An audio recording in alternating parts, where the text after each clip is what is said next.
Look at these two talking numbers. The 2024 Super Bowl set a US media record with 123.4 million domestic viewers.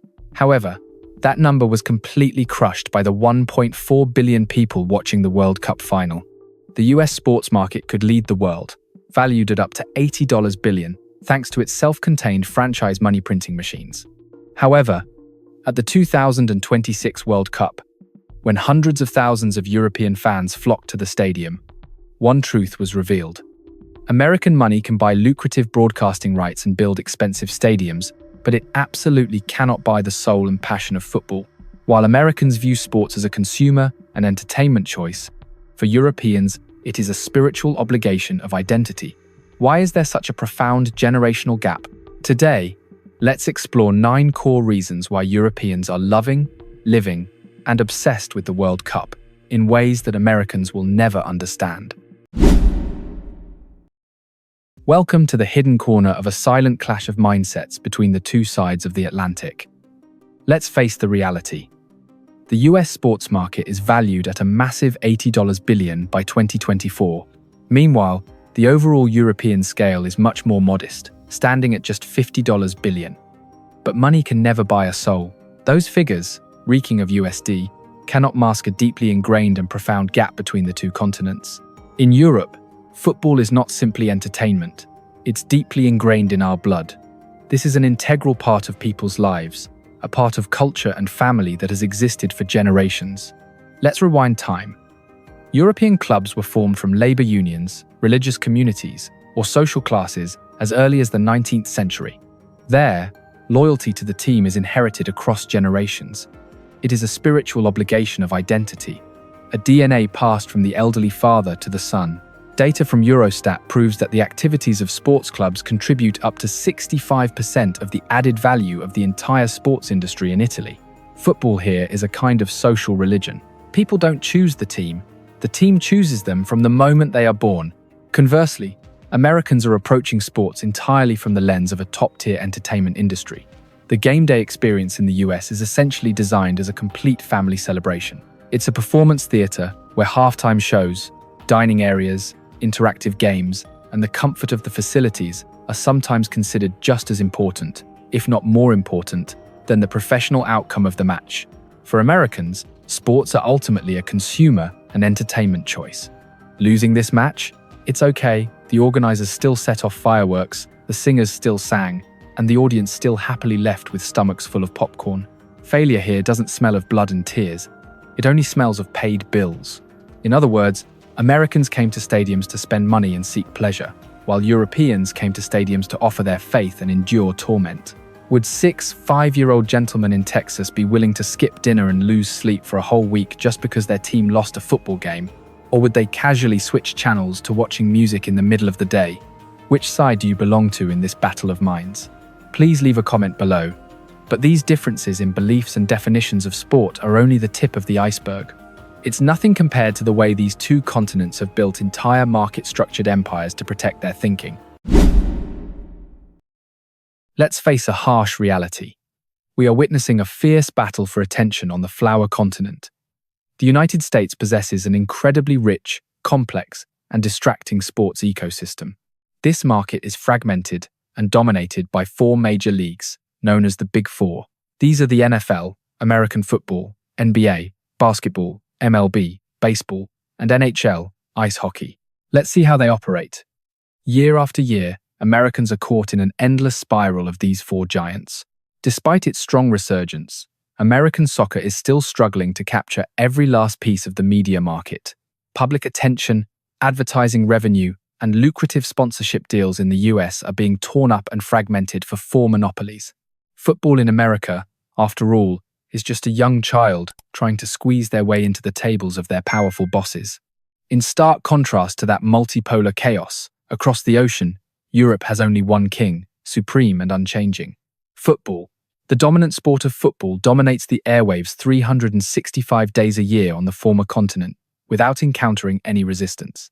Do you know how terrible the power of this sporting dictatorship is?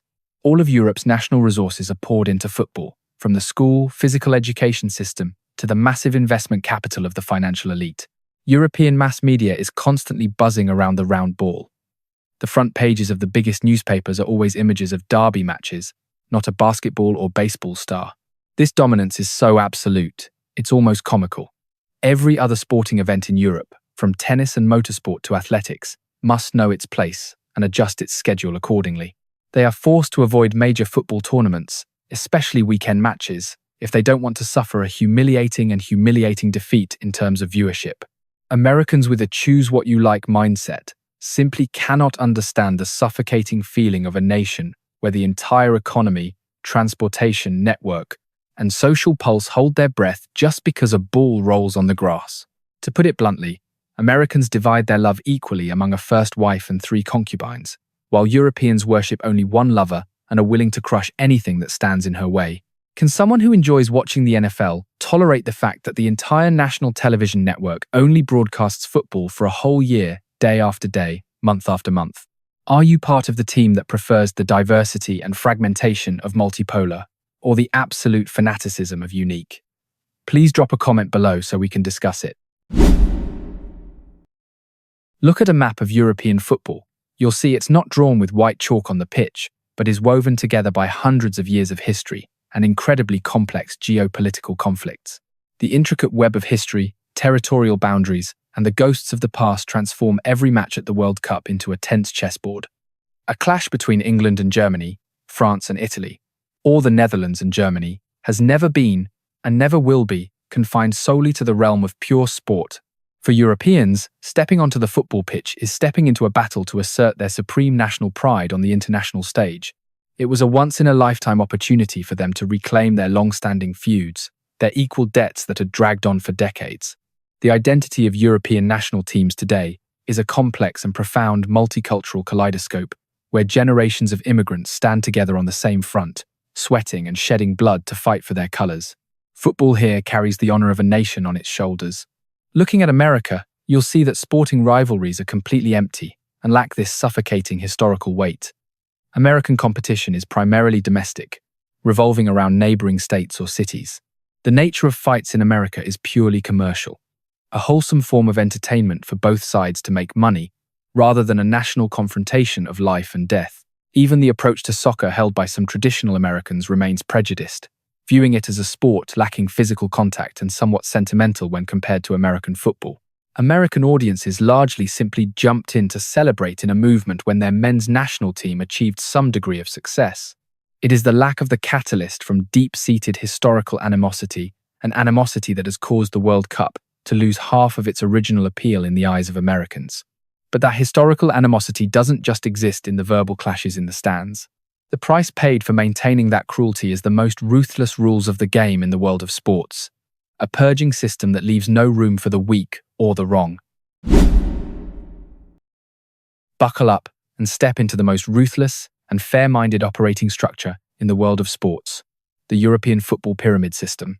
Unlike the safety of the Americans, the former continent operates on an absolutely open principle: promotion and relegation. Here, from semi-professional clubs to expensive giants, every match is a life or death battle. Studies in sports economics have shown that being relegated from top leagues like the Premier League or La Liga is truly a devastating financial disaster. It causes a club's squad value to instantly evaporate by an average of 34%. This was accompanied by a revenue deficit of up to 25% due to the loss of television broadcasting rights and the number of viewers turning away from the stands. The immense pressure from this relegation guillotine forced 90% of the clubs to sack their managers during that dark season. The frequency of personnel changes is insanely drastic, averaging between 2.1 and 2.6 strategists per season. It is this mindset of fighting to the last breath for survival that has become deeply ingrained in the subconscious of European fans. It explains why they easily empathize, get excited, and get caught up in the knockout nature of the World Cup. In contrast, the American sports model operates entirely in isolation, with a closed league based on franchising. Here, teams are provided with absolute financial security and never have to experience the feeling of being relegated. The failure in the US did not lead to collapse. Rather, it was nurtured by stability, and even increased value thanks to the preferential selection of outstanding young players in the following season. That makes watching a tournament without relegation feel like playing poker with counterfeit money, no risk, no loss, and of course, no suffocation. Do you think such a safe tournament would stifle a player's fighting spirit? If you want to experience a truly heart-stopping sensation, please share this video now. Because there was no life or death pressure in the domestic arena, Americans inadvertently created a hilariously absurd illusion of world power for themselves. America has a very peculiar habit, a kind of cute narcissism that makes Europeans laugh when they look at it. They proudly call the champions of domestic leagues, like the NFL, Super Bowl, or MLB, World Series, the world champions. Although these tournaments bring together the best stars on the planet, the stark reality is that they are still nothing more than domestic leagues. For Europeans, the only trophy worthy of the title of world champion must be the World Cup, a place where a nation cannot crown itself king, but must overcome a fierce, multi-year qualifying process across entire continents to reach glory. Look at the appalling disparity in media figures to see the truth. The recent 2024 Super Bowl set a US media record with an average of 123.4 million domestic viewers.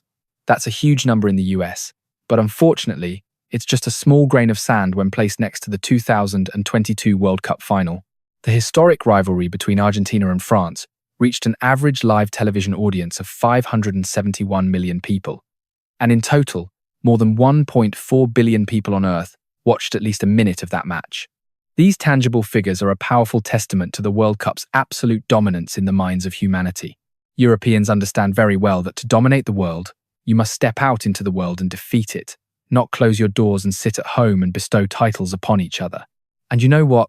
When these globalist Europeans arrived in America in 2026, they were not only shocked by the football mindset, but they also crashed into the solid concrete walls of American-style urban planning.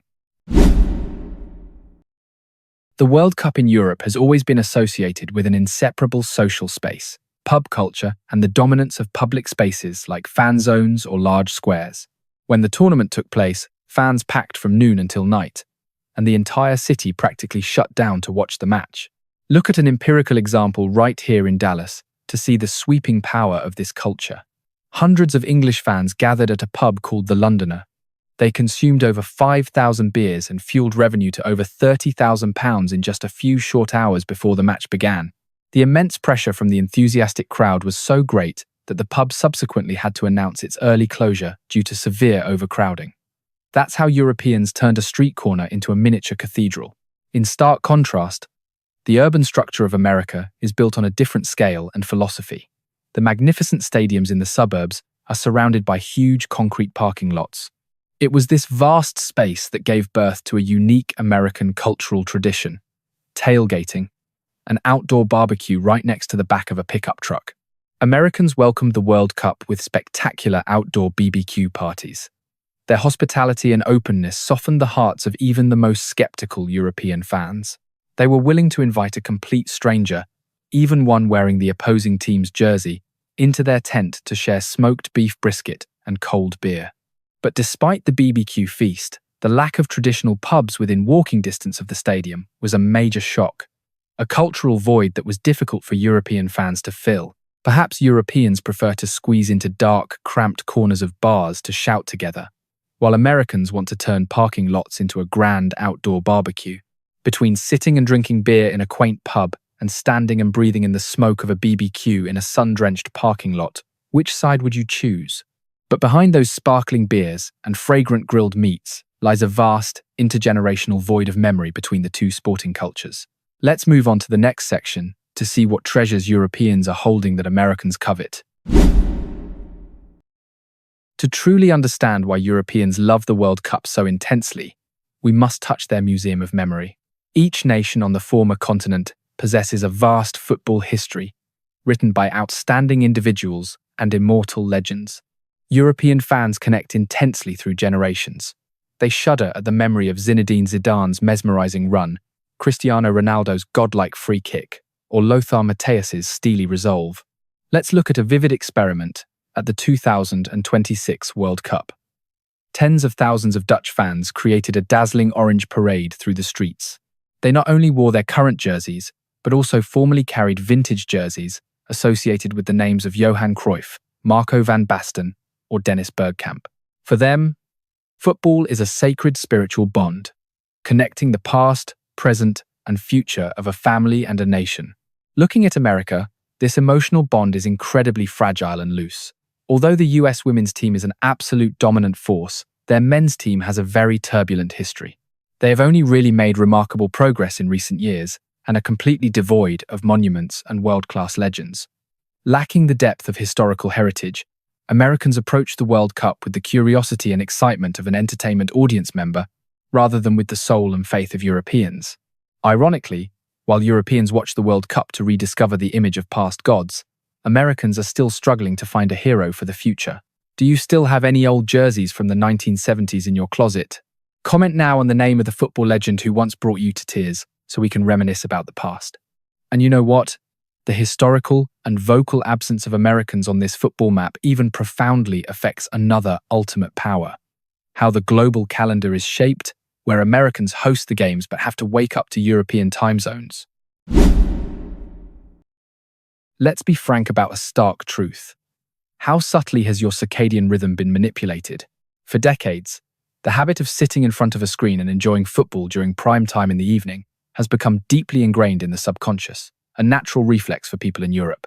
Conversely, due to jet lag, Americans have historically had to set alarms to wake up at 5 a.m. or secretly turn on a small viewing tab during work hours. The biggest paradox emerges right here at the 2026 World Cup. Even though the tournament was held on Americans' home soil, they were still openly discriminated against. FIFA's favoritism towards the European television market is unbelievably great. As many as 54 of the 104 matches of the 2026 World Cup are scheduled to be played in the afternoon in the United States. Even more outrageous, this included 24 tense knockout matches. The 3 p.m. time slot in the US is calculated to fit perfectly down to the minute to correspond with 8 p.m. in London and 9 p.m. in major cities like Paris or Berlin. This decision was made solely to maximize revenue from lucrative television rights deals in Europe. FIFA is willing to do so, despite the fact that players on the field and fans at American stadiums have to endure the harsh summer heat above 38 degrees Celsius. Americans pay to be the hosts, but Europeans are the ultimate decision-makers regarding the timing of the game. But this manipulation of timing and circadian rhythms is nothing compared to the final shock. It lies in the way Americans shred a game with their mass commercial mindset. The final and core reason that shapes the experience of enjoying the essence of this sport is its seamless flow. A football match lasts 45 minutes straight, with absolutely no commercial breaks, except for a 1-5-minute halftime break. Europeans love that breathtaking, dramatic flow, that uninterrupted accumulation of tension. It's like a thrilling movie that you can't take your eyes off for even a second. This is completely contrary to the traditional American habits, mindset, and structure of watching sports. Look at an average NFL game. It drags on for a whopping 3 hours and 12 minutes. But do you know the actual ball rolling time? The actual time the players spend running on the field? It only takes a mere 11 to 18 minutes. The remainder of the match was filled with over 20 commercial breaks, containing more than 100 different commercials interspersed between downtime periods when players consulted or changed lineups. This constant interruption is a tool for optimizing massive advertising revenue in the US, but it causes a profound sense of frustration and exhaustion for European fans. Europeans wanted to see a battle, while Americans were used to watching a long-running commercial with sports content. That is why the World Cup will forever belong to the soul of the former continent. After all the analysis, we realize that the 2026 World Cup is not just an ordinary football championship. It is a modern-day Tower of Babel, where the two largest sporting ideologies on the planet are forced to collide and learn to coexist. On one side is Europe, with its unwavering faith, viewing football as a social religion, an intergenerational heritage preserved through blood and tears. On one side is the pragmatic America, which views sports as the pinnacle of the entertainment industry, where every failure can be mitigated by a grand show and commercial convenience. The time zone conflict, the culture shocks from suburban parking lots to the differences in how the drama of the game was received, have exposed a truth. American money can buy the right to host, but the soul of the tournament will forever belong to the traditional values of the former continent. Will American-style commercial expansion gradually crush and turn the World Cup into a mass entertainment program that loses its identity? Or will the extreme fervor of Europeans tame the American market, forcing them to learn to redefine their love for the round ball? What do you think about this future? If you find the perspectives and analyses in this video truly meaningful and address the core issue, please support the channel by click like to reach more people who share your passion for this video. Share with friends and comrades of the same generation to spark fair debates together. Press subscribe and turn on the notification button so you don't miss the next episodes of the Cinematic Investigative Report. Note: the content in this video is based on empirical data, sports economics, literature, and popular culture analysis.